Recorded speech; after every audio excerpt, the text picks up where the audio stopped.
या 2019च्या पहाटेच्या शपथविधीच्या वेळी नेमकं काय ठरलं होतं याबाबत अजित पवार यांनी नुकताच एक मोठा गौप्यस्फोट केलाय। काल इंदापूरमध्ये अजित पवार यांनी एक मोठा खुलासा केला। 5 ते 6 वेळा आमची त्यावेळी भाजपसोबत जाण्याची चर्चा झाली, कुणाला मंत्रिपद द्यायचं हेही ठरलं, पण मुंबईमध्ये आल्यानंतर वरिष्ठांनी आपला निर्णय बदलला असा गौप्यस्फोट अजित पवार यांनी काल केला होता। मात्र हा दावा शरद पवारांनी फेटाळून लावलाय। 2004, 2009, 2014, 2019 मी हर्षवर्धन पाटलांशी चर्चा करत नव्हतो। चर्चा कोण करत होते ते त्यांना माहिती आहे। ते आमच्या वर्षांकडे जायचे, त्यांच्याशी चर्चा करायचे।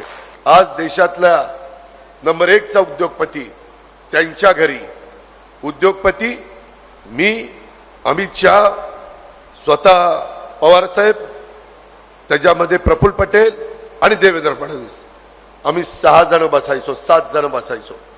कोण कोण मंत्री, कोण कोण राज्यमंत्री, 43 मध्ये भाजपच्या किती, राष्ट्रवादीचे किती, कुठली खाती, सगळी चर्चा 5-6 मीटिंग मध्ये झाली। मला एक दिवस अमित शाह म्हणाले की अजितजी, ह्याच्यामध्ये चर्चा होती परंतु नंतर ती शब्द पाळला जात नाही। तुम्ही ह्या चर्चेत आहात, तुम्हाला शब्द पाळावा लागेल। अजित पवार म्हणाले अमित शहासोबत आमच्या एका उद्योजकाची बैठक झाली होती आणि त्यावेळेला पवार साहेब देखील होते। त्यावेळी 5 वेळा आमचं सगळं मंत्रिपद ठरलं, मात्र पवार साहेब नंतर नाही म्हणाले, म्हणून एक शब्द दिलता म्हणून मी पाठाचा शपथविधी घेतला।